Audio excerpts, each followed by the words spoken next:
A paranormal romance audiobook. No, stop. Please stop looking at me like that. Vesper pressed trembling fingers under her lower lids, willing her eyes to behave, willing the vertical slits to round themselves into something human. The bathroom light was too bright, too honest. Another blink and the pupils narrowed again, sharp as a predator. Her breath snagged. She fumbled the bottle, spilled cold drops onto her lashes, and forced them in any way, burning, stinging, tears rising fast enough to look like a lie.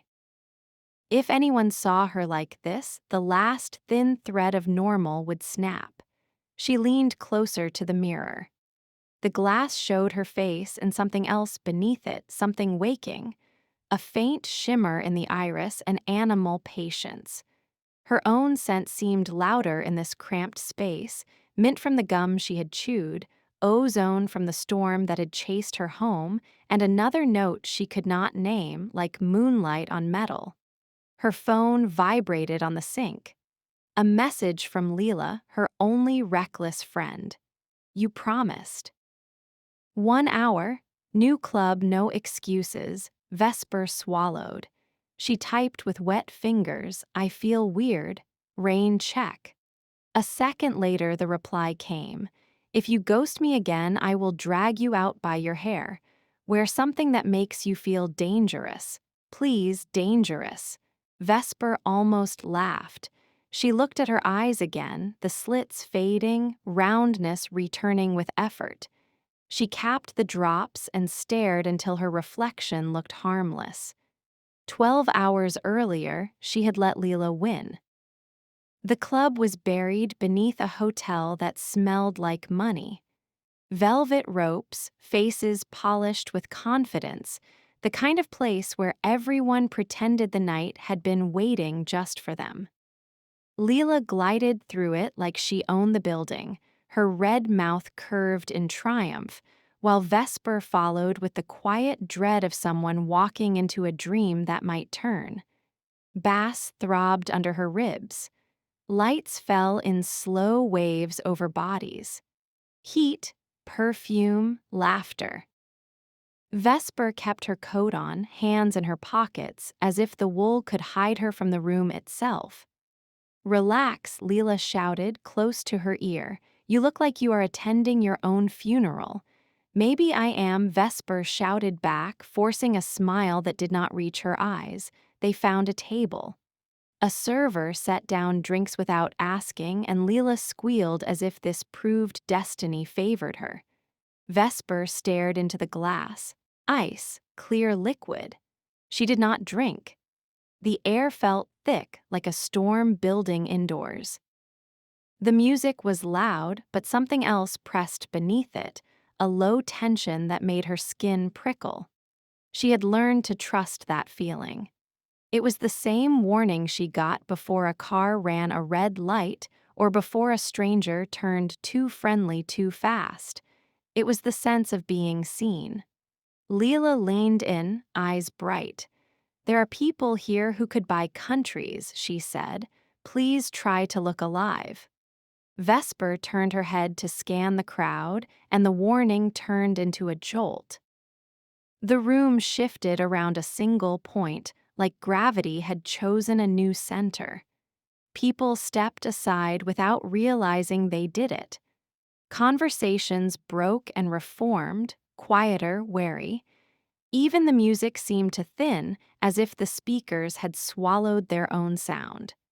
He walked in like he belonged to the night. Tall, broad-shouldered, dressed in dark clothing that fit him as if it had been tailored to survive violence.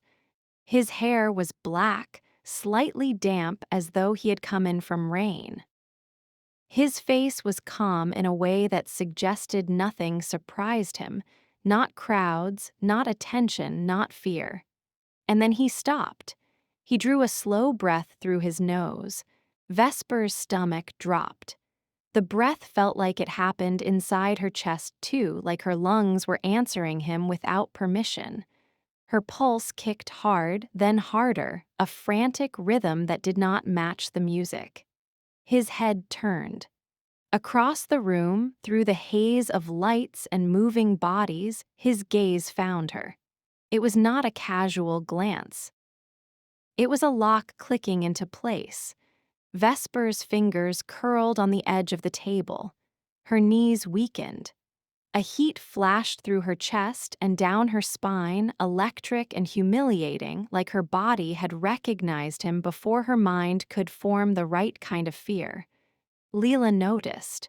"Who is that?" she breathed as if her voice might draw blood. Vesper could not answer. The man's eyes were dark, but there was a red undertone in them when the lights hit, a hidden ember. His gaze did not roam. It pinned. She stood so abruptly her chair scraped. Leela grabbed her wrist. "Hey, where are you going?" "Out," Vesper said, voice too thin. "Home, now." She pushed through the crowd, coat swaying, trying to keep her breathing steady. She did not look back. She could feel his attention like a hand between her shoulder blades. The hallway to the exit was cooler, quieter. She reached the door and shoved it open. Rain hit her face. Cold, heavy droplets. The city night smelled washed clean, but the storm only made her scent flare, as if the air itself carried her secrets. Vesper stumbled down the steps, heart hammering. She made it half a block before a shadow detached from the darkness ahead. He was there, not walking toward her, just there as if the world had rearranged itself to deliver him. Vesper stopped so fast her shoes slid on wet pavement. Her breath came in sharp bursts. Her mind screamed to run, but her legs refused to obey. "Do not come closer," she said, hating how small it sounded. His gaze dropped to her throat, to the pulse beating there. His nostrils flared again, slow, deliberate. His voice was low, roughened by restraint. "You should not be here." Vesper's teeth clenched. "I can go where I want." A faint tilt of his head as if amused by her courage. "You smell too loudly." The words struck her like a slap. Heat rushed to her cheeks, then drained away, leaving her cold. She backed up, but the alley wall met her shoulder sooner than she expected. She had turned without thinking, driven by the instinct to put something solid behind her. He did not touch her. He did not need to. The narrow space between buildings pressed close, wet stone, graffiti, puddles reflecting neon. He stood an arm's length away, rain sliding down his jaw.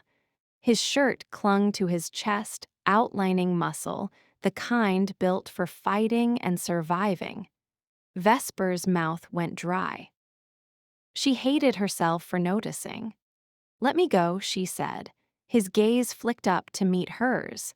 His eyes did not soften. They burned. He leaned forward, stopping just short of her skin, and inhaled near her neck. Vesper's body arched away, then betrayed her, leaning into the warmth his presence radiated. "Mint," he murmured, "and ozone." Vesper's throat tightened. She swallowed hard.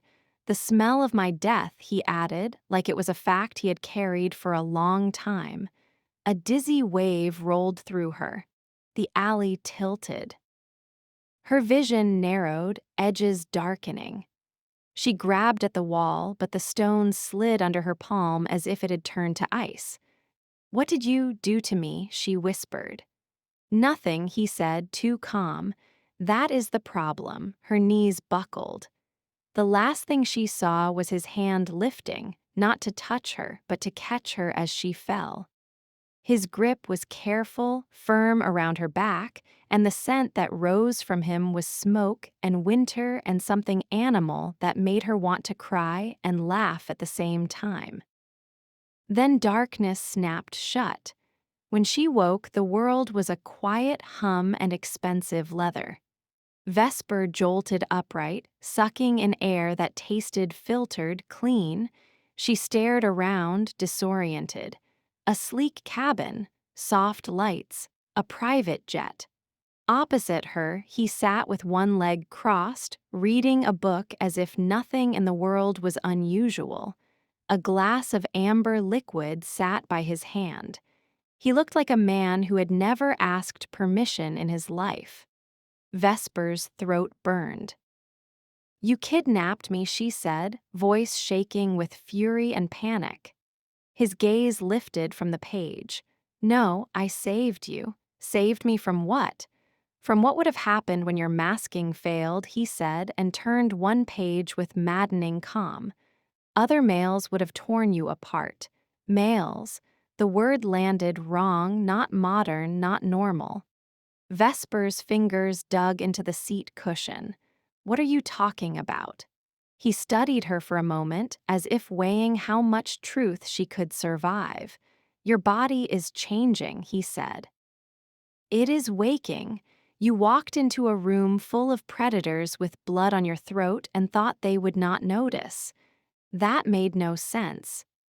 And yet the memory of the club, of the way the crowd had parted for him, of the way her own pulse had answered his breath, surged back. Vesper pushed herself up. Her legs were unsteady, but anger kept her upright. "Where are we going?" He did not answer immediately. He gestured with his chin toward the window. Vesper turned. Outside, the jet cut through night above a sea of mountains, jagged and white under moonlight. Snowfields stretched like bones. Peaks rose sharp enough to tear the sky. Her breath caught. She had never seen anything so cold and vast. He spoke behind her. "Welcome to the Valley of Shadows, Vesper." The way he said her name made her scalp prickle. She had not told him her name, not in the alley, not in the club. "How do you know my name?" she demanded, spinning back. His mouth curved slightly, not a smile, more like a secret. "I know many things about you." Vesper's stomach lurched. "Put me back." Now, his gaze held hers. "If I put you back, you will be dead by morning." She opened her mouth to argue, but the jet began to descend. Her ears popped. The floor tilted gently as if the world itself was bowing to whatever waited below. The landing was smooth. When the door opened, cold air slammed in like a warning. Vesper stepped onto the tarmac and immediately shivered. Snow swirled in the floodlights. High cliffs surrounded the strip, black rock rising like a fortress. A line of vehicles waited. Men in dark coats, their faces hard, their eyes bright in a way that felt wrong. They watched Vesper with an intensity that made her skin crawl. Not like men watching a woman, like something older watching prey that might become sacred. The man from the club moved beside her. Guards approached him, heads lowered, respectful. One of them reached out, perhaps to guide Vesper toward a car, his fingers brushing the sleeve of her coat. The reaction was instant. A guttural sound ripped from the man's chest, not a shout, not a word, a raw animal warning that turned Vesper's blood to ice. His eyes flashed red. The guard dropped to his knees as if struck, hands up in surrender, a broken whine escaping him. Vesper froze. The man took her wrist, firm, possessive. "No one touches what is mine," he said, voice like stone. "Mine." The word should have enraged her. Instead, it sent a treacherous warmth through her belly, a flare of something that felt like safety twisted with shame. She yanked her hand free. "I am not yours." His gaze followed her movement, unblinking. "We will see." They drove into the mountains, the road carved into cliffs. Snow thickened. Vesper watched the world pass, pine trees bent under white weight, mist rising from dark water far below. The vehicles moved in silence, headlights cutting tunnels through the storm. When the castle appeared, it did not look real. It was cut into the mountain itself, a black structure fused with rock, part fortress, part machine. Gothic arches and sharp lines of glass. Soft blue lights traced edges like veins. Water thundered nearby, a waterfall plunging into darkness, its spray turning to ice in the air. Inside, the warmth was immediate and unsettling, a controlled heat that smelled faintly of wood smoke and metal. Floors gleamed. Walls held ancient stone and modern screens side by side, as if time had been forced to share space. He led her through corridors where silent figures moved away from him without meeting his eyes.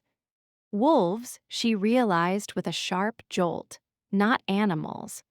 Men and women with the posture of predators, their movements too smooth, their attention too precise. Some wore suits. Some wore armor like ceremonial shadows. But all of them smelled the same underneath, a wild musk buried under discipline. He brought her to a set of doors and pushed them open. "Your rooms," he said, "you are safe here." Vesper stepped inside and stopped. The suite was vast. A panoramic window faced the waterfall, moonlight glinting off the torrent. A bed large enough to drown in. Candles flickering. A fireplace already lit. The air held a faint perfume, something chosen to seduce. She turned and saw the wardrobe doors slightly open. Hanging inside were clothes that screamed luxury. Silks, dark lace. Dresses cut too low, too sheer for winter in the mountains. As if someone had dressed a fantasy and expected her to wear it without question. Anger snapped through her fear. "You cannot keep me here." He watched her, expression unreadable. "I can." She stepped closer, chin lifted, refusing to shrink. "You will take me home." He moved toward her. The space between them shrank until she could feel his heat without contact. His gaze dropped to her mouth, then rose again, as if he hated that he noticed. "Your home is where I am," he said softly. "Your body already knows that. Stop lying to yourself." Vesper's breath caught. Her skin prickled where his words landed as if they were fingers. She hated how much part of her wanted to believe him, wanted to sink into the certainty in his voice. She forced herself to speak. "You are insane." "Maybe," he said, and for the first time his calm cracked with something raw. "Or maybe I am the only sane thing you have left." He turned and walked out. Vesper rushed after him. The corridor beyond her door was empty, but not unguarded. Shapes moved at the far end, wolves in human form, watching without staring. The door to her suite did not lock. It did not need to. She stood there a long moment, listening to the waterfall, to her own pulse, to the way the castle seemed to breathe around her. Whispers drifted from somewhere below, servants or guards passing. Is that her? The one? The moon's chosen. Vesper backed into her room and closed the door, hands shaking. Hours passed in restless fragments. She tried the windows, too high, tried the hall, watched eyes track her. She ate nothing. The food they brought looked perfect, tasted like ash. Night deepened. Snow tapped the glass like fingernails. She wandered, driven by panic and curiosity, slipping out while the wolves at the corridor end were distracted by something unseen. The castle was a labyrinth, but it wanted her to find certain places. Doors opened easily. Hallways angled toward warmth and scent. She found the conservatory by accident or by design. Glass walls rose to a ceiling of steel ribs. Plants filled the space, lush and impossible in this winter fortress. Flowers opened under artificial sunlight, their colors too rich, too alive. In the center, black roses bloomed like spilled ink. Vesper stepped closer, drawn in despite herself. The petals were velvety, darker than night. She lifted her hand, stopped short of touching. The air around them smelled faintly sweet and bitter, like desire turned into poison. A voice slid behind her. Beautiful, are they not? Vesper spun. A man leaned against the doorframe, arms crossed, smile easy. He was handsome in a way that felt carefully sharpened. Light eyes, dark hair, the same predator stillness as the others, but worn like a silk shirt instead of armor. "Who are you?" Vesper asked. He pushed off the frame and approached, slow. "Vorian," he said, "cousin to the king of this lovely cage." "King," Vesper repeated, heart lurching. "You mean him, the man who brought me here?" "Theron," Vorian said, as if savoring the name. "Yes, our noble Alpha." Vesper's skin tightened at the word Alpha. She forced herself to focus. "Tell me how to get out." Vorian's smile widened. "Out," he laughed softly. "Sweet thing, you do not understand what you are." "I am a person," Vesper snapped. Vorian's gaze swept her like hands. "You are a gift, a rare one, and gifts here are not opened gently." Cold crept up Vesper's spine. "What does that mean?" He stepped closer, lowering his voice as if sharing gossip. "Theron did not tell you, did he? You are not here as a guest, you are a battery."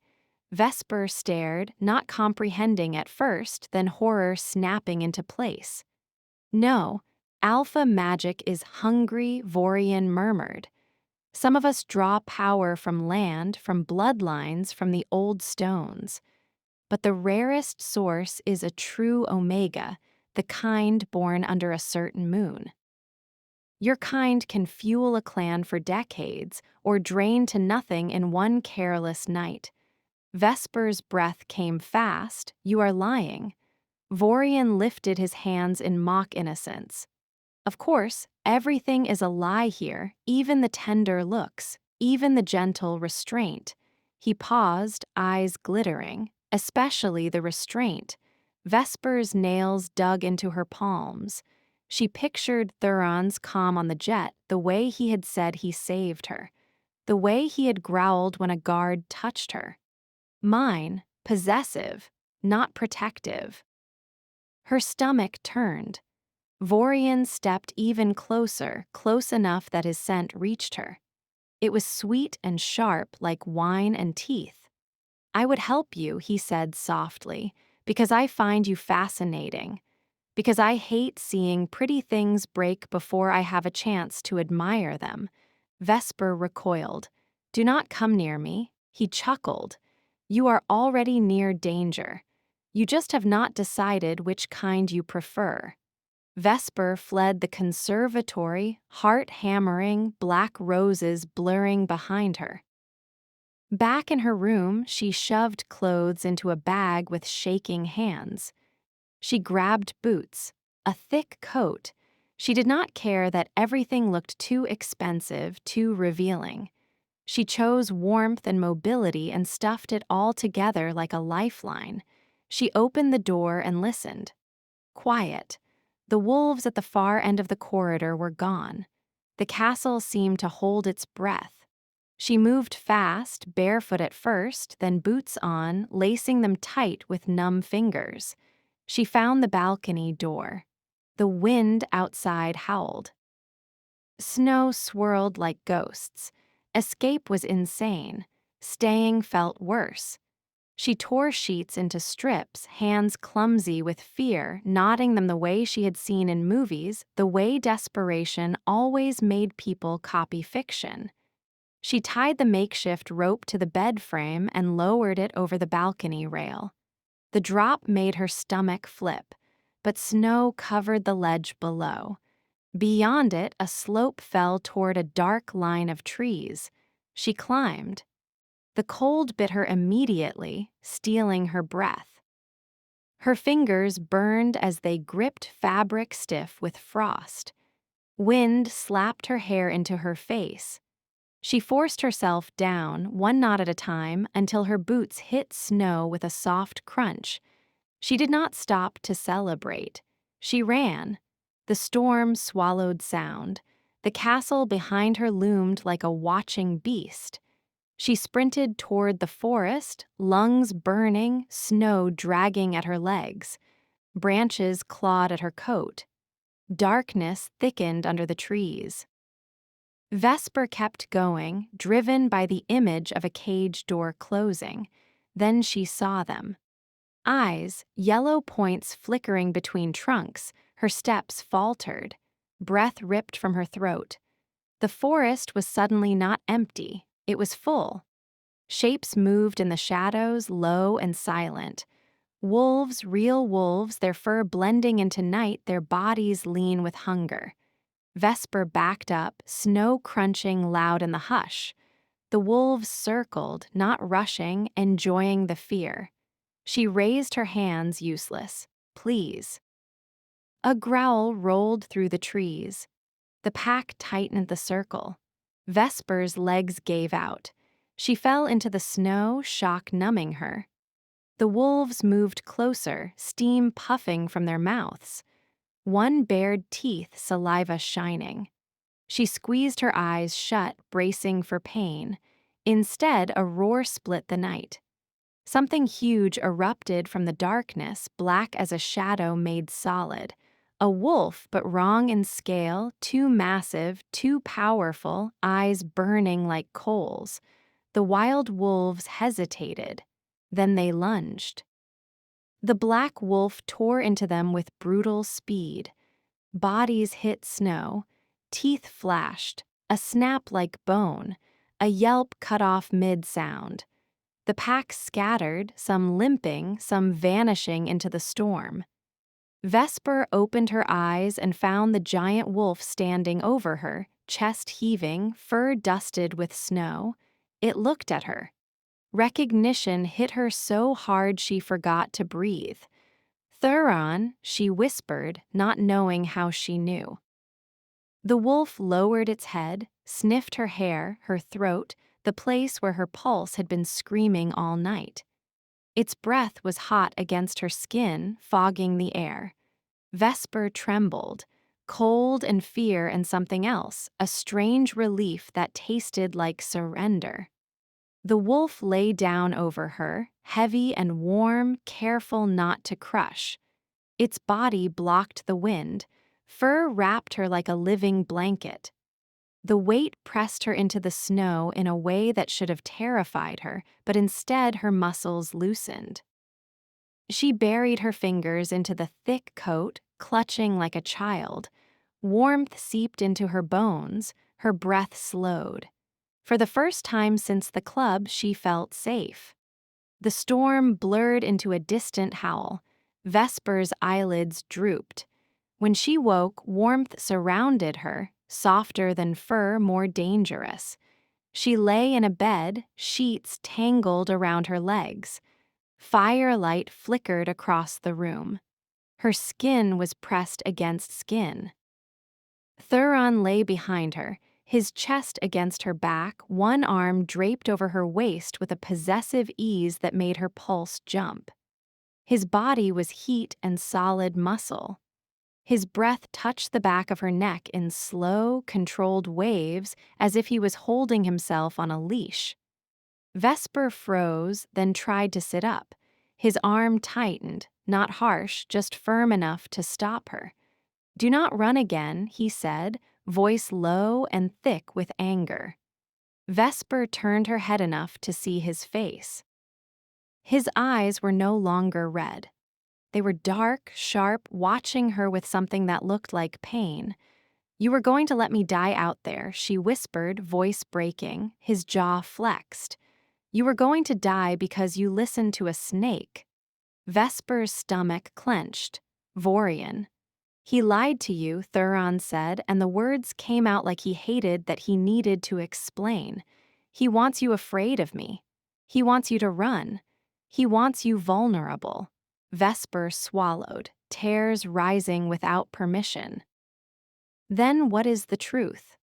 Theron's gaze dropped to her mouth again, and his restraint tightened the air between them. The truth is you do not understand what you are, and every instinct in my body wants to claim you before someone else does. He inhaled slow, and I will not unless you choose it. The honesty in that sliced through her fear. Vesper blinked hard. Why? Because I waited 200 years for you, he said. The words landed like a blow. 200. Impossible. Vesper's breath shook. That is not funny. Theron's hand lifted, thumb brushing the corner of her eye, catching a tear. His touch was gentle, but it left heat behind like a brand. I do not laugh about fate, he murmured. Not anymore. Vesper's chest hurt.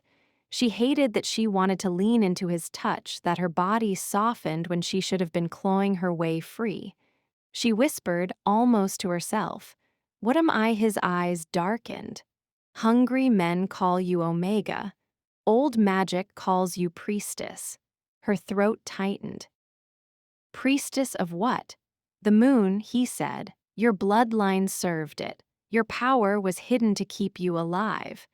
But hiding cannot last forever. Vesper's breath hitched. The slits in her eyes, the strange scent, the dizziness in the alley. It all slammed into a single terrifying truth. Something inside her was waking, and the world had been waiting. Theron's mouth hovered near her temple, close enough that she felt the warmth, the promise. If she turned her head just a little, their lips would meet. Vesper did turn, slowly, drawn by a need she did not understand. Theron's breath stuttered. His hand slid up her waist, stopping just below her ribs, fingers splayed as if he was anchoring himself. His gaze dropped, then lifted, searching her face like he was begging her to make the decision he could not. Their mouths almost touched. A spark crackled in the air, faint and sharp. The fire flared. Vesper felt it like lightning under her skin. Theron jerked back as if burned. His eyes flashed, not red, something deeper, a blackness at the edges. No, he said, voice rough, not yet. Why not? Vesper whispered, humiliated by how much she wanted him close again. Because if I start, he said, I will not stop. Silence swelled, heavy with everything unsaid. Vesper's heart pounded. She wanted to demand answers. She wanted to scream. Instead, she lay there, breathing him in, feeling the impossible ache of wanting safety from the very thing that frightened her. Theron pushed himself up and swung his legs off the bed. He moved with controlled tension, like a man walking away from a cliff edge. You are hungry, he said, and forced calm into his voice. Eat. A tray appeared later, food steaming, bread, meat, fruit, things that smelled like comfort.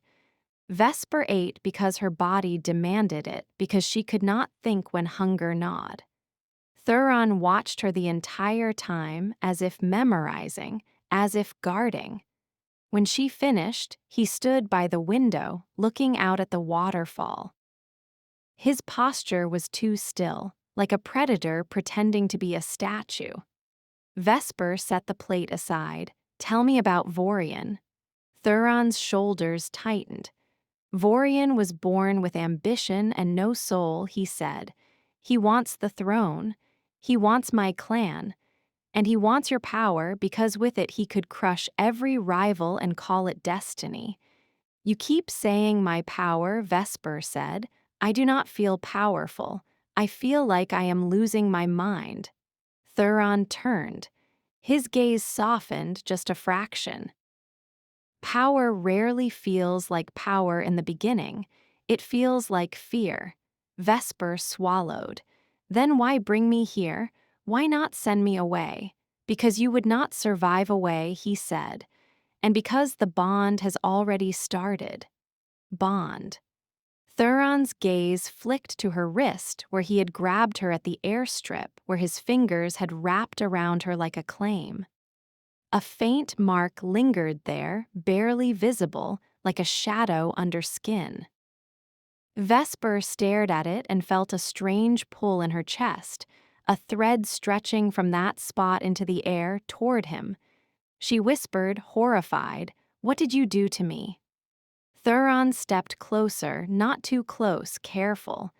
"Nothing you did not answer first," he said. "Your body called, mine answered. That is what true mates do." True mates. The words sounded like myth, like something teenagers joked about, like a fantasy excuse for obsession. And yet, the way her pulse jumped when he moved, the way her skin warmed when he looked at her, made it feel terrifyingly real. "I want to leave," Vesper said, but her voice cracked. Theron's expression changed. A flicker of something like grief crossed his face, quick enough to miss if she blinked. He reached into his coat pocket and pulled out a pendant on a dark chain. A smooth stone set in silver, cold even from his hand. "This will hide you," he said. "If you wear it, no one will smell you. No one will sense the bond. You can walk out of this castle and disappear into the world again." Vesper stared. "You would let me go?" His jaw flexed. Choice matters. Her fingers shook as she took the pendant. The stone felt heavy, like a promise and a warning. She looked up at him. "Why are you doing this?" "Because I will not be your cage," he said. "Even if every part of me wants to be your lock." The honesty gutted her. Vesper stood with the pendant in her palm, staring at the door, at the distant promise of freedom. She could end this tonight. She could run. She could pretend she was normal. She could go back to her small apartment, her job, her quiet life. And yet, when she looked at Theron, she saw something in him that did not fit the role of villain, a restraint that looked like suffering, a loneliness that made her chest ache. She lifted the chain and clasped it around her neck. The moment the stone touched her skin, something in the air changed. The thread in her chest dulled. The pull eased. The castle felt less aware of her. The wolves in the hallway, when she opened the door and stepped out, did not turn their heads. Their senses slid off her as if she was invisible. Vesper's heart raced. It works. She walked through corridors without being watched. She moved faster, almost running, the castle's beauty blurring into a tunnel toward escape. The front doors stood ahead, tall, carved, guarded by nothing visible. She pushed them open. Cold air slammed into her again. Snow swirled over the steps. Beyond, the mountains waited, dark and endless. Freedom. Vesper stepped onto the top stair and stopped. A movement above drew her gaze, a balcony high on the castle wall.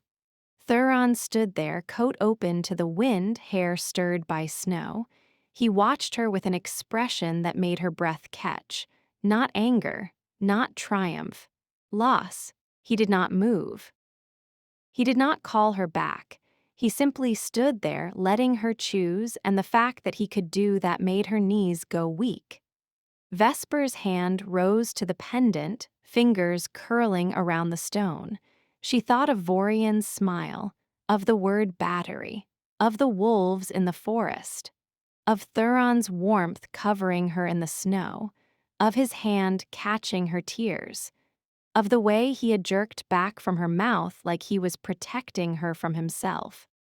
Her chest tightened until she could not breathe. She tore the pendant off. The chain snapped against her skin. The stone fell into the snow at her feet with a soft, final sound. The air seemed to inhale. Her scent surged back into the world like a flare. Behind her, the castle's atmosphere shifted, alive, alert. Somewhere in the distance, wolves howled, not in hunger, but in recognition. Theron vanished from the balcony. In the next heartbeat, he was in front of her, close enough that her breath hit his chest.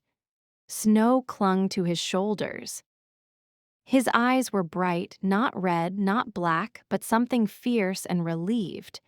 "You stayed," he said, voice rough. Vesper's throat burned. "I did not stay. I chose." His gaze dropped to the pendant half buried in snow, then lifted again. "What do you want, Vesper?" She swallowed. "The truth." Theron's expression tightened. "Then come with me." He led her down into the mountain, through a hidden door that opened at his touch. Stone stairs spiraled. The air grew colder, older. The castle above felt like a mask compared to what lived beneath. They reached a chamber lit by pale light that did not come from bulbs. It came from a tree. A massive trunk rose from the stone floor, roots spread like veins, bark etched with symbols that made Vesper's eyes ache if she stared too long. The branches were bare, but the wood glowed softly, as if moonlight lived inside it. Theron stopped at the edge of the roots. "The ancestor tree," he said. "It remembers what blood tries to forget." Vesper stepped forward, drawn. The closer she got, the brighter the tree became. Light spilled over her hands, up her arms, and something inside her answered, a hum that turned into a pulse. Her palms began to glow. Vesper gasped. "I did not mean to." Theron's voice softened. "You do not command it yet. It commands you." The tree's light flared. Vesper's vision shattered into images. A crown falling into snow. A woman screaming as she ran through a burning hall. A man with a sword, blood on his hands, eyes full of grief. A child hidden beneath floorboards, tiny fists pressed to her mouth to keep quiet. A moon above it all, enormous, watching. Then a face turned toward her in the vision. Vorian, not smiling, cold, holding a dagger. He stood behind a king and drove the blade in. Vesper's scream echoed in the chamber as she snapped back into her body. Her knees buckled. Theron caught her, hands steady on her shoulders. "It was him," she whispered, shaking. "He did it." Theron's gaze was grim.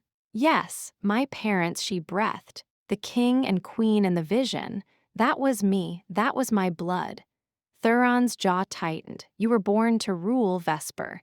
They tried to erase you to save you. They hid you in the human world and sealed your power. And now the seal is breaking." Vesper's hand still glowed faintly, the light pulsing with her heart. She stared at Theron, dizzy with horror and awe. "Why did you protect me?" "Because I owed your father my life," Theron said. "I was his general. His wolf, his blade in the dark. And when he died, I swore I would find you and keep you alive until you could decide who you wanted to be." Vesper's chest ached. "And Vorian wants me because your claim legitimizes his ambition," Theron said. "If he binds you, he can call himself king. If he drains you, he can take your power without your crown." Vesper's throat tightened. "I do not know how to be a queen." Theron's gaze held hers. "Then learn, and I will bleed for every lesson you need." The sincerity in that made her eyes sting again. She hated tears. She hated weakness. And yet, with him, tears felt like truth instead of shame. That night, the castle transformed around her. They dressed her in a gown the color of wine, fabric sliding over her skin like a confession. It was too daring for her old life, but in this place it felt like armor made of beauty. Her hair was pinned up, exposing her throat, the most vulnerable part of her, and the fact that she let them do it felt like trust. Theron waited in a candlelit hall, alone, the space empty as if the castle itself had stepped back to let this happen. When he saw her, he stopped breathing. Vesper's heart stumbled at the raw hunger in his eyes and at the way he did not move to take. He simply looked as if she was something sacred and dangerous. "You look like trouble," he said softly. Vesper forced herself to lift her chin. "Maybe I am." A flicker of a smile touched his mouth. "Then you will fit here." They ate a quiet dinner in the vastness, but food became irrelevant. Every glance was a touch. Every small movement made the air tighten. Vesper felt his restraint like a physical thing, a wall he held up with trembling hands. After, music filled the empty ballroom, old and haunting, the kind of song that made the bones remember stories. Theron held out his hand. Vesper hesitated only a second before placing her fingers in his. The moment their skin met, the spark returned. A crackle of energy that ran up her arm and into her chest. The chandeliers flickered. The candles leaned as if a wind passed through, though the room was sealed. Theron's hand tightened, not hurting, anchoring. He drew her close and they began to move. Vesper did not know the steps, but her body followed his, as if some forgotten blood memory guided her. She felt his palm on her back. The heat of him through fabric. The way his breath hitched when her thigh brushed his voice was low near her ear. "My beast is losing its mind." Vesper swallowed. "At me, at you," he said. "It wants to mark you. It wants to make the world understand you belong with me." The word belong should have angered her. Instead, it made her shiver. Vesper's lips parted. "And what do you want?" Theron's grip tightened. "You already know." She did. Her body knew. Her pulse knew. The thread in her chest pulled toward him like gravity. Vesper lifted her gaze to his, then "Stop pretending you do not feel it." Theron's control snapped like a wire under too much strain. He leaned down and kissed her. It was not gentle. It was hunger held back just enough to keep her safe, but not enough to hide what he was. His mouth claimed hers like he had been starving. Vesper's hands fisted in his shirt, pulling him closer. Heat bloomed through her, bright and dizzying. The air around them sparked. The windows trembled. A thin crack raced across one pane, then another, as if the building itself could not hold their tension. Vesper gasped into his mouth. Theron kissed her again, slower, deeper, as if learning her, memorizing. She felt his hand slide up her spine, stopping at the nape of her neck, holding her there. She felt the solid press of him, the promise, the restraint. Her knees weakened. Theron broke the kiss, forehead against hers, breath ragged. "If you say stop, I stop," he whispered. Vesper's eyes burned. "Do not stop." His mouth returned to hers, and the world narrowed to heat and heartbeat. Then the castle screamed. A siren blared, harsh and jarring, ripping through the spell.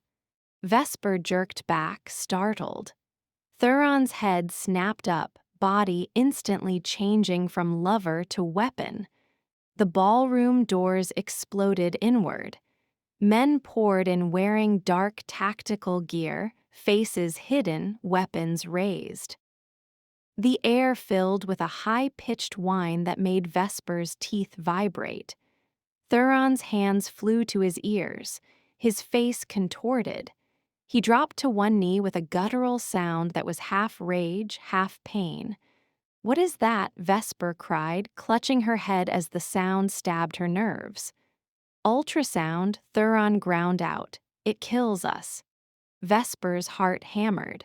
She spun, searching for a way out, but more men flooded in, nets glittering with silver threads. The smell of metal and malice filled the room. A figure stepped through the chaos like a man entering his own theater. Vorian, he smiled, slow and pleased. How touching, he said. The king and the lost queen. A love story right before the execution. Vesper's blood went cold. Vorian's gaze slid over her dress, her flushed mouth, the way she stood too close to Theron. His smile sharpened. Yes, me, and you look even more radiant than the tree promised. Theron tried to stand. A net shot across the room and wrapped him, silver biting into his skin. He snarled, muscles straining, but the ultrasound whine kept him weakened, his beast clawing at the inside of his ribs. Vesper lifted her hands, trying to summon the light she had felt underground. Nothing happened. Panic strangled her focus. Vorian stepped close and snapped a device around her throat. A collar. It clicked into place, and immediately Vesper felt her breath change as if the air had thickened. The hum inside her went silent. Her hands stopped glowing. Her connection to the moon, to the tree, to everything was cut. Vesper clawed at the collar. What is this? A blocker, Vorian murmured. You cannot burn me if you cannot reach your fire. Theron's eyes blazed, fighting through pain. Do not touch her. Vorian walked to him and kicked him hard in the face. Vesper screamed. Theron hit the floor, blood spreading dark across the polished surface. His gaze lifted to Vesper, hazy but determined. I will find you, he forced out. Vorian laughed, delighted. You will not even find your own heartbeat in a moment. Men grabbed Vesper's arms. She fought, twisting, but the collar made her weak, like someone had stolen the strength from her bones. They dragged her away as she screamed Theron's name. They shoved her into a metal cage on wheels, a transport crate meant for an animal. The bars were cold under her hands. Her breath fogged the air inside. The cage rolled through corridors, out into the storm, toward headlights waiting beyond the castle gates. Vesper looked back. Through the open doors, she saw Theron on the floor, silver net pinning him, blood pooling beneath his head. Wolves struggled to reach him, but ultrasound weapons kept them back, snarling, collapsing, crawling. Theron's eyes stayed on her, even as his lids grew heavy. Vesper pressed her face to the bars, sobbing. No, no, please. Vorian leaned close to the cage, his breath warm with cruelty. By dawn, the Obsidian clan will fall, he said softly. And you will be mine in every way that matters. Vesper's voice broke. He will kill you. Vorian's smile never wavered. He is already dying. The cage jolted as it was loaded onto a vehicle. The door slammed shut. The world became metal and darkness, storm and motion. Inside her chest, the thread that had pulled toward Theron went taut, then trembled like a cord stretched too far. Vesper felt it like a hand around her heart. Across the distance, through stone and snow, through blood and silver, she felt Theron's presence falter. A faint warmth, the ember she had not known she carried, flickered. Then it went out. Vesper choked on a sound that was not a sob but something older, something that came from the same place her power had slept. No, she whispered into the darkness. You cannot. The thread in her chest snapped into silence. And somewhere behind her, in the castle carved into the mountain, Theron's heart stopped. The cage rattled with every pothole, metal biting cold into Vesper's fingers as she gripped the bars and tried to breathe through the collar clamped around her throat. The storm outside had thinned into a hard, dry wind, but inside the transport truck the air smelled of oil, wet wool, and men who had decided she was not a person. She pressed her palm to the center of her chest, searching for that invisible thread that had tied her to Theron. Nothing. No warmth. No pull. No answering presence. Only a hollow ache that felt like someone had scooped her ribs clean and left her with air where blood should be. "No," she whispered, voice scraping. "You cannot be gone." A guard sitting opposite her laughed under his mask. "Talking to your dead lover already?" Vesper jerked her head up. "He is not dead." The man shrugged. "I saw him drop." Vesper lunged forward on instinct, but the cage stopped her, and the collar punished her for the movement, tightening her breath into a thin straw. Her lungs panicked. Her vision speckled with black. She forced herself to sit back, trembling. Do not break down, not here, not in front of them. Not while Vorian was somewhere ahead of this convoy, smiling. The truck slowed. She felt the shift from paved road to snow-packed earth. Engines idled, doors opened and shut, voices carried, muffled by wind. Then the cage door unlocked. Hands grabbed the bars and rolled her out into a clearing lit by floodlights. Snow crunched under wheels. Pine trees stood like silent witnesses at the edges, their branches heavy and dark. Tents and portable structures formed a ring around a raised platform built from black planks. Antennae, generators, crates of weapons. A camp that did not belong to humans, even if humans were the ones holding guns. Vorian waited beside the platform, coat pristine despite the cold. He looked at Vesper the way a collector looked at a rare artifact that had finally arrived intact. "There she is," he said, voice warm as if greeting a guest. "My future." Vesper's fingers curled around the bars. "You murdered him." Vorian's smile barely shifted. "I interrupted you. There is a difference." "Where are your lies now?" Vesper spat. "Battery, gift, which one am I tonight?" Vorian walked closer until his face filled her view through the metal. Light eyes, pretty mouth, something rotten underneath. "Tonight you are a bride," he said softly. "And you will be grateful because I am offering you a throne beside me. Theron would have offered you a cage and called it love." Vesper's throat tightened against the collar. "You are afraid of him." "I was," Vorian admitted, almost casually.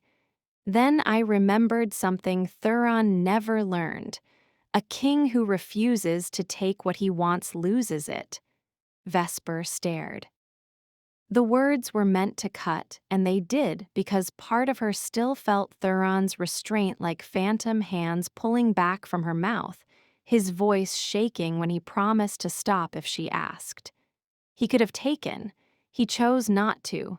Vorian turned away as if bored. "Get her ready." They dragged the cage toward a tent that smelled of incense and cold metal. Inside, women moved quickly, eyes lowered. Not prisoners exactly, not free either. Their hands were gentle, but their fear soaked the air. Vesper tried to speak to them, tried to find anything human. "Please, help me."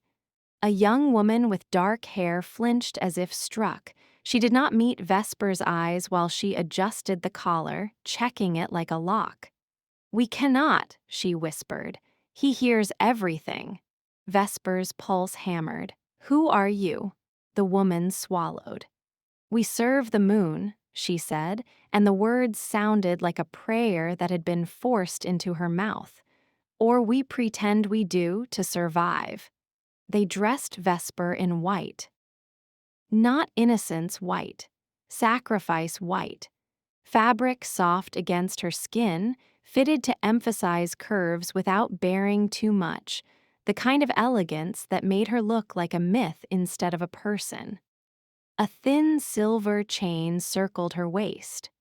Her wrists were adorned with cuffs that looked decorative until she realized they were etched with the same symbols as the collar.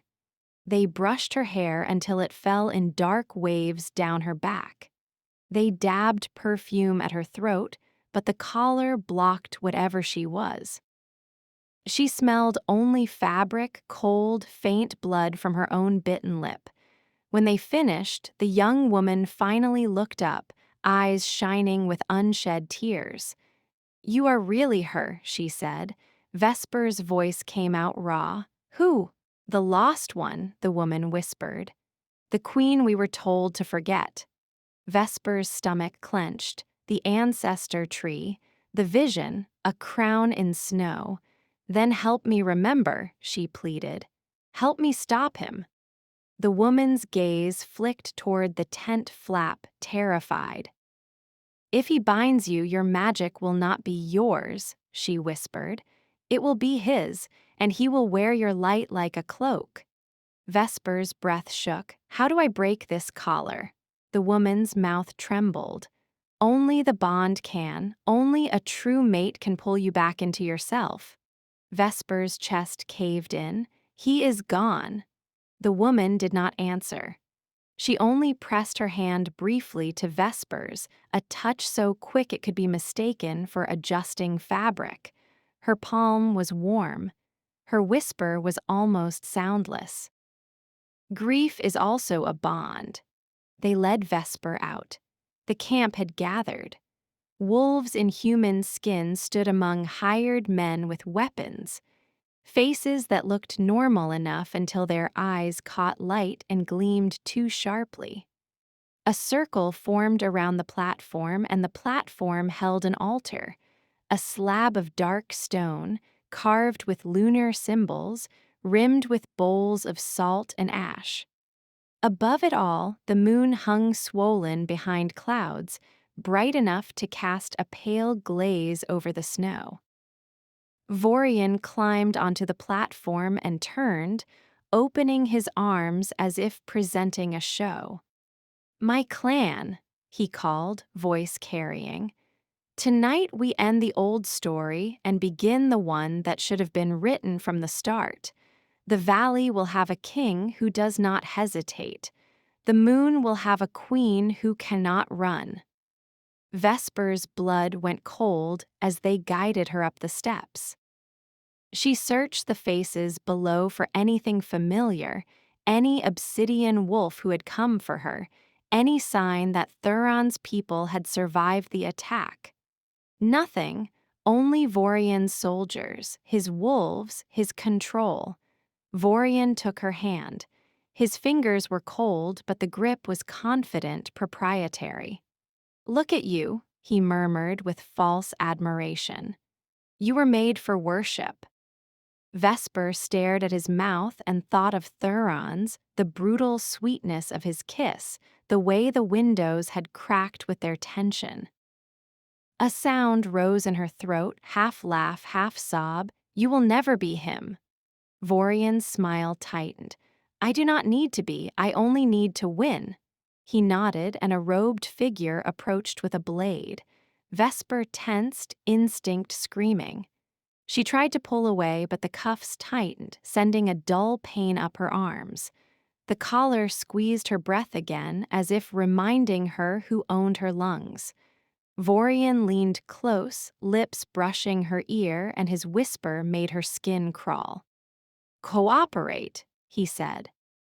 "Or I will send your human friend a video of what happens when you refuse me." Vesper's stomach dropped. Leela, the club, the normal life that suddenly felt fragile and easy to destroy. "You do not know where she is," Vesper hissed. Vorian's voice stayed soft. "I know everything that matters. You are not the only thing I have been watching." Fear turned to a bright, burning rage that had nowhere to go. Vesper's hands shook. The hum of her magic was still silent behind the collar, like a beast drugged into sleep. The robed figure lifted the blade toward her wrist. Vesper squeezed her eyes shut.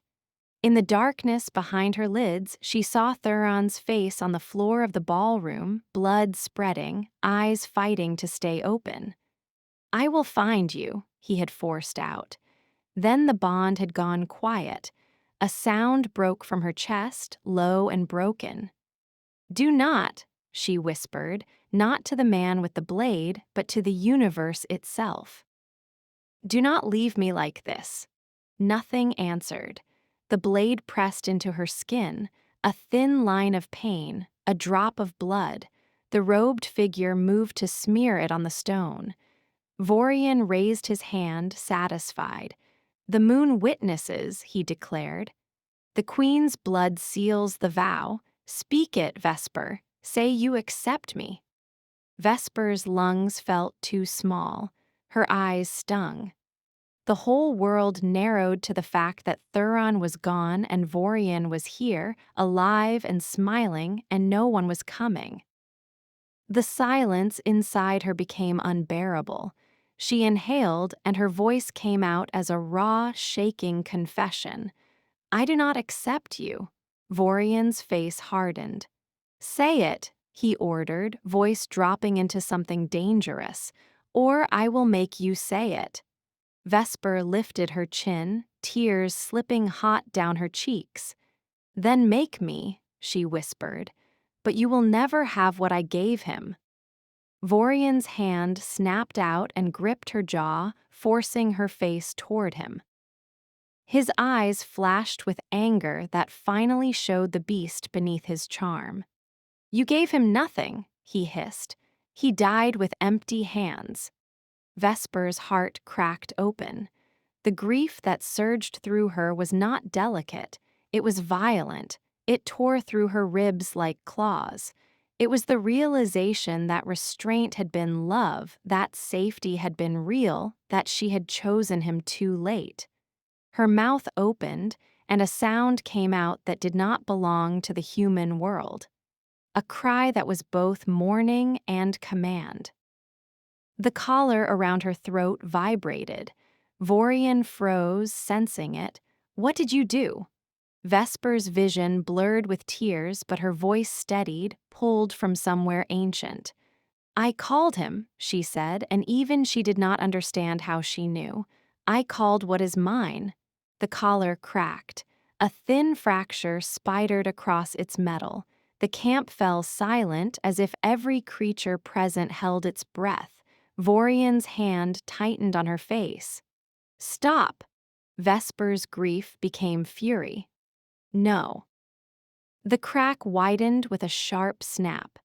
A pulse of light leaked from beneath the collar, weak at first, then brighter, as if moonlight was pushing through a broken door. Vorian's eyes widened. He released her and stepped back. "Hold her," he snapped. Men grabbed Vesper's arms, but their hands slipped as if her skin had become slick with power. The cuffs on her wrists heated, symbols glowing, trying to contain her. Vesper's breath came fast. She could feel it now. The hum. The sleeping beast inside her waking, stretching, furious at being silenced. And beneath it, far away, the faintest answering tremor like a heartbeat heard through stone. Theron, not gone, not entirely. Somewhere in the mountains, something answered her call. In the Obsidian castle, in the chamber that smelled of blood and silver, Theron's body lay still. Wolves crouched around him, snarling at anyone who approached, their eyes wild with helplessness. His skin was cold. His heart had stopped. But on his wrist, where Vesper's fingers had once gripped him, where a mark had formed like shadow under skin, the mark began to glow. A pale, pulsing light like the first faint flare of dawn. One of the wolves, a gray-haired man with scars, leaned in. "Alpha," he whispered, voice breaking. "Come back." The mark flared brighter. Theron's chest jerked. A sharp inhale tore into his lungs, violent as resurrection. His eyes snapped open. They were not red. They were black. Not darkness like absence, but darkness like depth, like a night sky that could swallow a world. A sound rolled from his throat, not words, a growl so deep it shook dust from the stones. The wolves around him recoiled, not from fear exactly, but from reverence, as if something older than Theron had just climbed into his skin. Theron pushed himself up. Bones cracked back into place. Wounds closed with unnatural speed, flesh knitting as if time itself rewound out of obedience. The silver net slid off him, dropping limp, as if the metal could not hold him anymore. He stood, and the castle felt it. A howl rose from his chest and burst out into the night, a sound that did not travel like sound should. It spread through rock and forest and snow, carrying command. Across 100 kilometers, wolves lifted their heads. In dens and villages, in forests and hidden compounds, they answered. The mountains filled with voices. In Vorian's camp, the answering howls arrived like a wave. Men shifted uneasily. Wolves in human form stiffened, ears sharpening, eyes darting toward the trees. Vorian's jaw clenched. He turned to his lieutenant. "Ultrasound," he snapped. "Now keep it running." The high-pitched whine rose around the camp again, a weapon meant to keep Obsidian wolves away, meant to scramble their senses. But Vesper felt it differently. It hurt, yes, but it also sharpened her anger, like the pain was a whetstone. Vorian stepped toward her, face tight with urgency. "You will finish this vow right now," he said, voice hard, "before he gets here." Vesper's collar was visibly cracked now, light leaking with every breath she took. She met Vorian's eyes and smiled for the first time since the cage. "You are late," she whispered. "You should have broken me before I learned what love feels like." Vorian's hand lifted, and for a moment his pretty mask slipped completely, revealing something hungry and ugly behind his eyes. "Then I will teach you fear," he said. He nodded to the robed figure who lifted the blade again. Vesper did not flinch this time. She closed her eyes and let the grief roll through her, not to drown her, but to fuel her. She pictured Theron's arms around her in the bed, the warmth, the careful restraint. She pictured his mouth on hers, the spark that cracked glass. She pictured his body covering hers in the snow, keeping death away.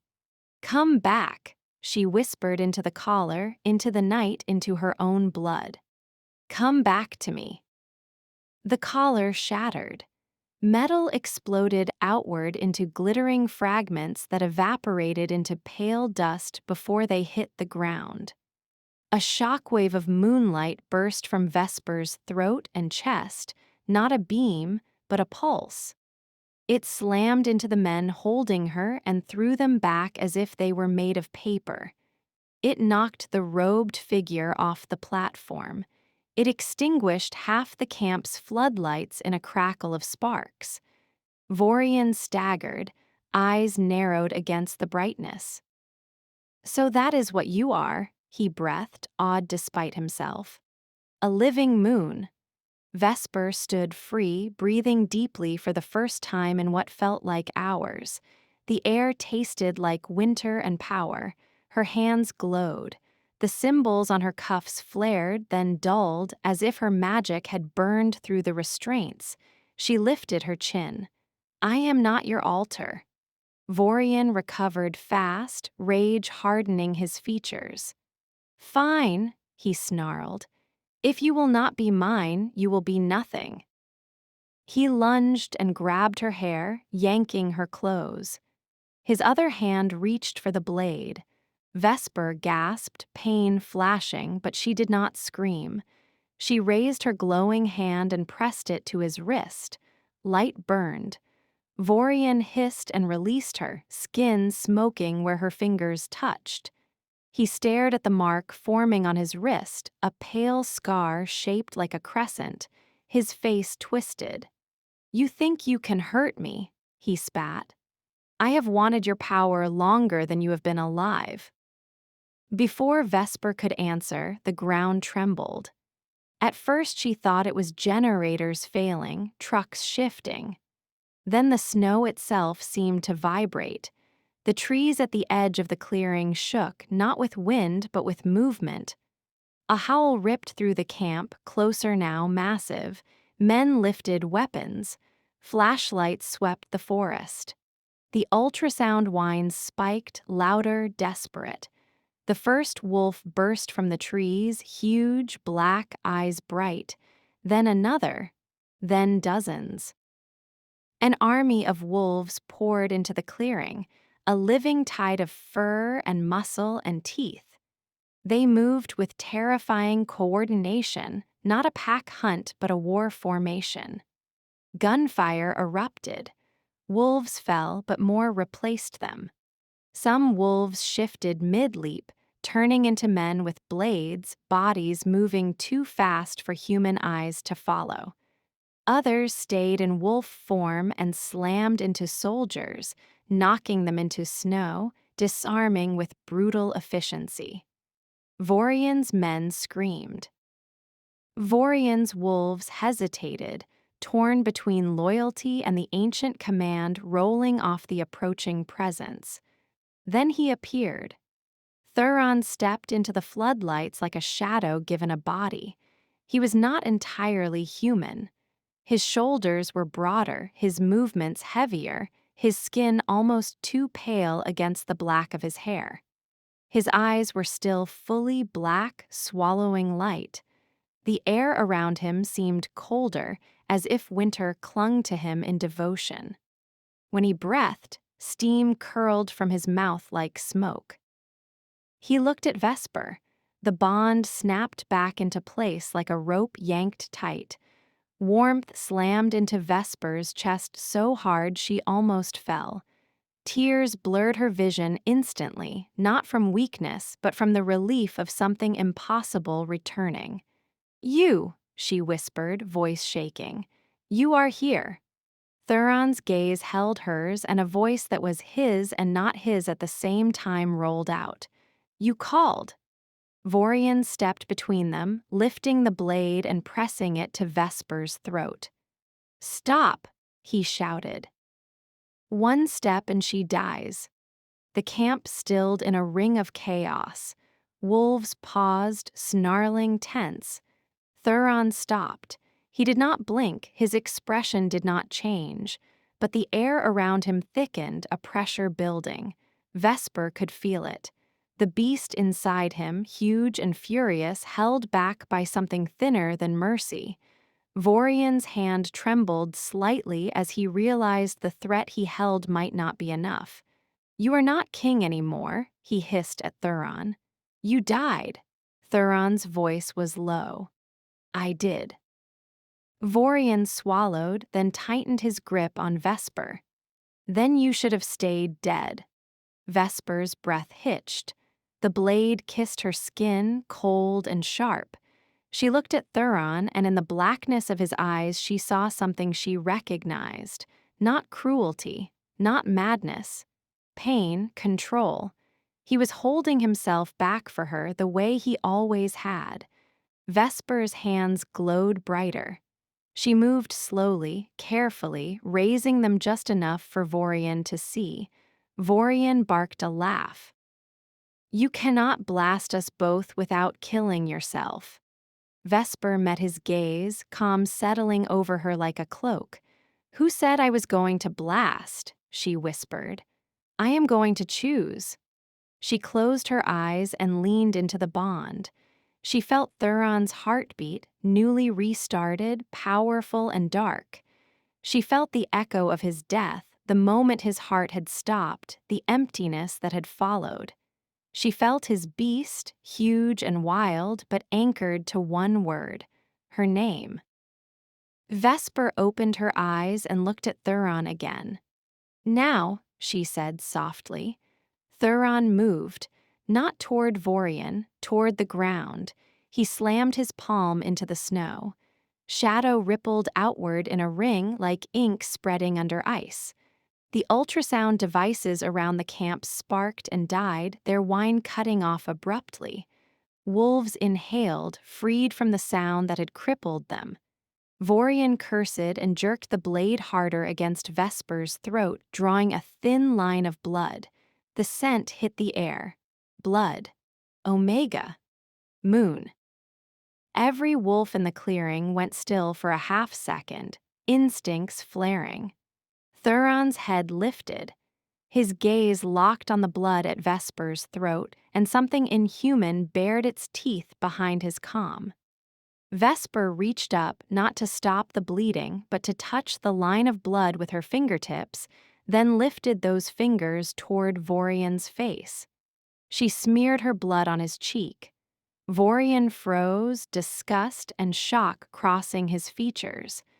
Vesper leaned close, voice like silk over a knife. "Now everyone can smell what you did," she whispered. The wolves' eyes flared. Vorian's own wolves recoiled, their loyalty cracking under the primal law that an alpha who drew a queen's blood without bond was not a leader but a thief. Theron stepped forward. Vorian's blade wavered. "Back!" Vorian hissed, but his voice had lost certainty. Vesper felt the moment, a hairline fracture in his control. She shoved backward hard, slamming her heel down on his foot. He cursed. The blade slipped away from her throat. Theron was already there. He caught Vesper around the waist and yanked her behind him in one swift motion, shielding her with his body. Vesper clutched his coat, face pressed to his shoulder for a heartbeat, inhaling him, smoke and winter, and that dangerous warmth that made her feel like she had finally come home. Theron did not look back at her. His focus was on Vorian. Vorian recovered with a snarl, body shifting as if skin could not hold his rage. His features distorted, jaw lengthening, shoulders hunching, bones rearranging under flesh. Fur erupted in patches, mottled and rough. Teeth sharpened. Eyes turned feral. He became something like a hyena and something like a man, a nightmare caught between forms. Several of Vorian's wolves backed away in fear. Others shifted uncertainly, unsure whether to follow him into monstrosity. Vorian's voice came out deeper, warped. "I am not lesser," he snarled. "I am the one who should have ruled." Theron's voice stayed calm. "You betrayed a king." Vorian lunged.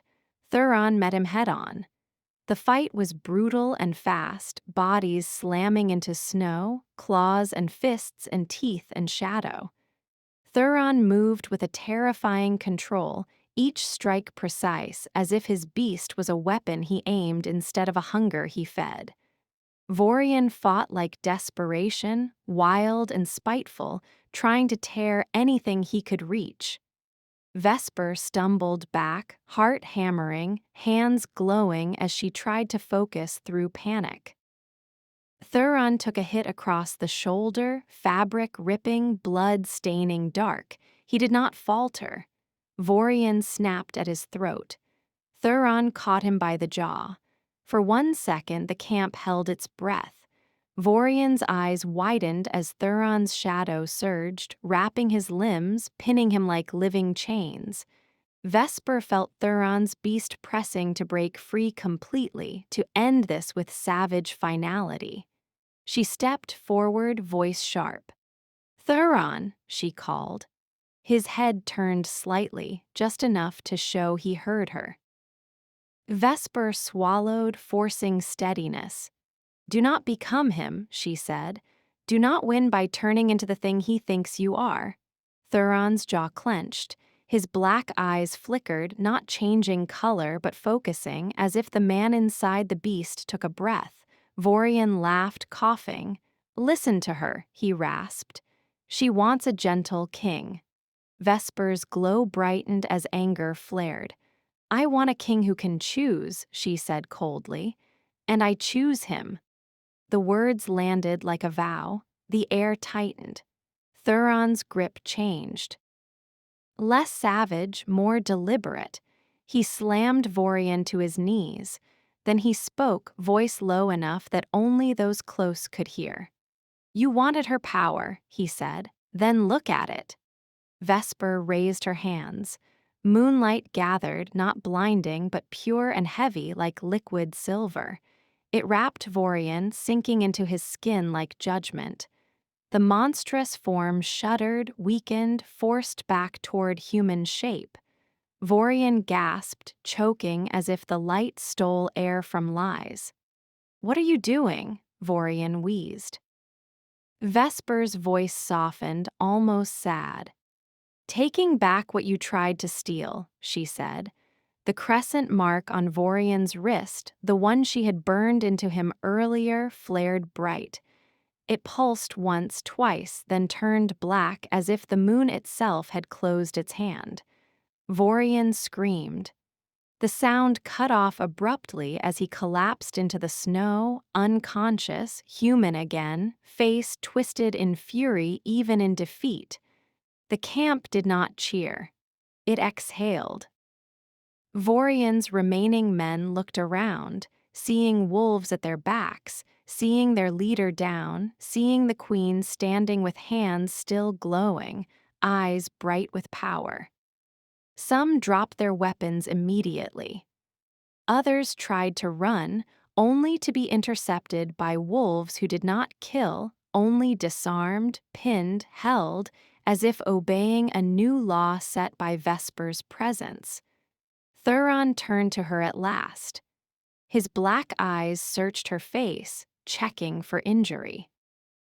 His hand lifted toward her throat, stopping just short of touching the thin line of blood. You bled, he said, voice rough. Vesper's lips trembled. You died. Theron's expression tightened with something like guilt. I did not choose it. Vesper laughed once, broken. Neither did I. Theron stepped closer, and Vesper moved into him, the way her body had wanted to from the first moment in the club. He wrapped his arms around her, careful, protective, a wall of heat against the cold night. Vesper clung to him, breathing him in as if she could replace the hours of emptiness with one desperate inhale. His mouth brushed her hair. I heard you, he murmured. In the dark, your voice. Vesper's eyes burned. I thought I was screaming into nothing. Theron's hold tightened. You were screaming into me. The wolves around them began to shift back, some human, some wolf, forming a loose protective circle. The camp's remaining lights flickered back as generators stabilized. Snow fell softly, quieter now, as if the storm itself had decided to stop interfering. Vesper pulled back just enough to look at Theron. The blackness in his eyes still frightened her, but now she recognized it as something contained, not consuming. What is happening to you? She whispered. Theron's jaw flexed. The beast took the reins when my heart stopped, he admitted. It is still close. It does not want to let go. Vesper touched his cheek. His skin was warm, real. Can you?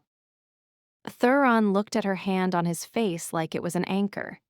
Yes, he said, if you stay near me. Vesper's breath caught at the weight of those words. Not demand, not ownership. Need, she nodded slowly. Then I am near. Theron's eyes softened slightly, and she saw the man again under the shadow. He leaned down and kissed her, gentle this time, not because he lacked hunger, but because he was proving he could choose tenderness even when power surged through him. Vesper melted into it, hands sliding into his hair, feeling the tremor of restraint under his calm. When he pulled back, he pressed his forehead to hers. We need to go home, he said quietly. Not the human world, the valley, Vesper swallowed. Your castle. Our castle, he corrected. The word sent a shiver through her, half fear, half heat. Theron turned to the wolves and spoke in a voice that carried command without cruelty. Orders rippled outward, efficient. Secure prisoners. Tend the wounded. Search for remaining devices. No executions. No revenge hunts. The discipline in his voice made something inside Vesper unclench. This was not a monster leading a pack. This was a ruler choosing restraint when violence would have been easier. They traveled back before dawn. Vesper rode in a vehicle with Theron beside her, his hand clasped around hers the entire time, thumb stroking her knuckles as if reminding both of them that the bond was real, that death had not won. She watched the mountains pass, the sky paling at the edges. Exhaustion tugged at her, but every time her eyes drifted closed, she felt the memory of emptiness and jolted awake. Theron noticed. He shifted closer, wrapping an arm around her shoulders. "Sleep," he murmured. "I will keep you." Vesper's voice was small. "Promise you will not disappear again." Theron's jaw tightened. "I cannot promise the world will not try," he said honestly. "But I can promise I will fight to come back. And I can promise I will not push you away again out of fear." Vesper looked up. "You pushed me away." Theron exhaled. "When we kissed in the ballroom," he admitted, "I wanted you so badly I thought it would break me. I thought if I let myself take even one more breath of you, I would become a cage." Vesper's throat tightened. "And instead you became a ghost." Theron's eyes flickered with pain. "Yes." Vesper pressed her hand to his chest, feeling the steady beat. "Then we do it differently," she whispered. "No cages, no ghosts." Theron's mouth brushed her temple. "Yes." When the Obsidian castle rose from the cliffs again, it looked less like a threat and more like a shelter carved from impossible stone. Wolves lined the entrance, not with weapons raised, but with heads bowed. Some had bandages. Some had blood on their collars. All of them watched Vesper with something that felt like devotion. Inside, servants moved quietly, eyes lowered, but there was relief in the air, a release from tension that had gripped the castle since the attack.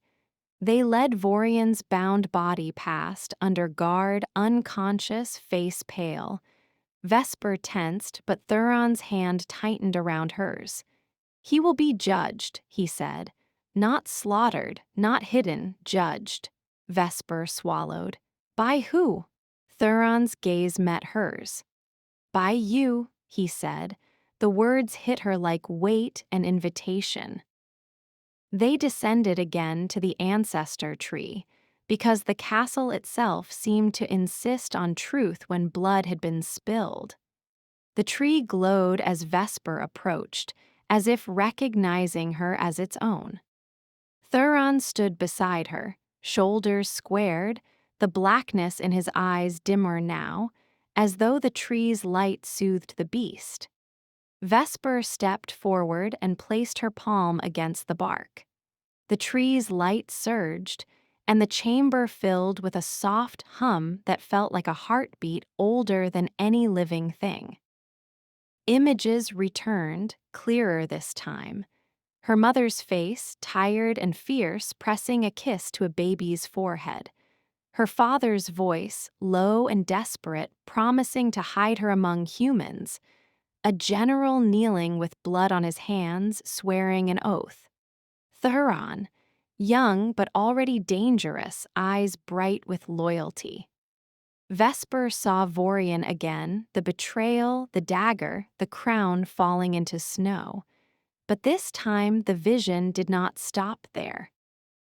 She saw Vorian standing over the child hidden beneath floorboards, his blade raised. and she saw Theron, arriving too late to save the king but not too late to save the child. He took the baby, wrapped her in his coat, and ran into the storm, leaving everything behind. Vesper gasped and stumbled back. Theron caught her. "What did you see?" Vesper stared at him, shaking. "You," she whispered. "You saved me." Theron's jaw tightened as if he did not want praise for a choice that had cost him everything. "I did what I swore," Vesper's voice broke. "All this time I thought I was alone." Theron's gaze softened. "You were hidden, not abandoned." Vesper turned back to the tree. "Then what now?" The tree's light pulsed, and a word formed in her mind without sound. "Crown." Vesper swallowed. The idea of ruling terrified her, but the idea of letting someone like Vorian try again terrified her more. She looked at Theron. "If I do this," she said quietly, "I do not want to be a figurehead. I do not want to be a symbol people fight over." Theron's voice was steady. "Then be the storm," he said, "and I will stand at your side." Vesper's breath shook. "Not in front of me." Theron's mouth curved slightly. "Not in front." They returned to the great hall as the first gray light of morning seeped through windows. The castle felt hushed, waiting. Wolves gathered, elders and warriors, servants lingering at the edges. The air held grief for the wounded, anger at betrayal, and something fragile that looked like hope. An elder stepped forward, silver hair braided, eyes sharp. He bowed to Theron, then to Vesper. "The Obsidian clan has bled," he said. "Our alpha fell, our gates were broken, our trust was shattered."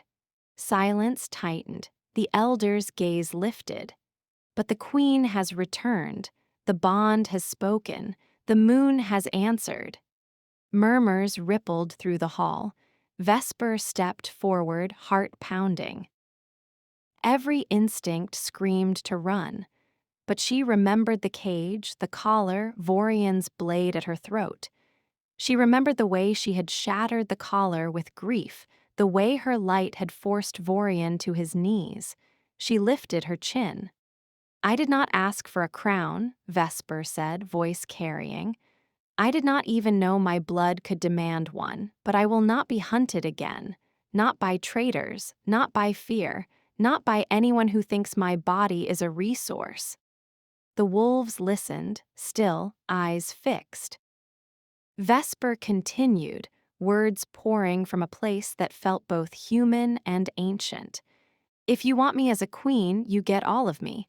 Not my power in your hands, my power in mine. I will protect this valley. I will judge those who betray it, and I will not let anyone turn love into a leash."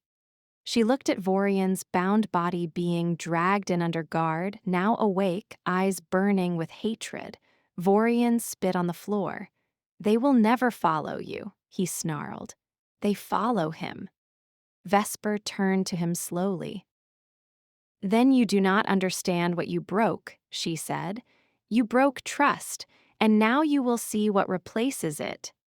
She lifted her glowing hand. The room brightened, not blinding, but undeniable. Moonlight spread across the stone floor like water. Every wolf in the hall lowered their heads, not to Theron, to her. Vorian's mouth opened, then closed, shock twisting his features. Theron watched Vesper with something like awe and pain, as if he had known this was coming and still could not fully accept seeing her in her own power. The elder spoke, voice thick. "Kneel, Theron of Obsidian." A hush fell. Theron stepped forward. Then he knelt, not with weakness, with respect.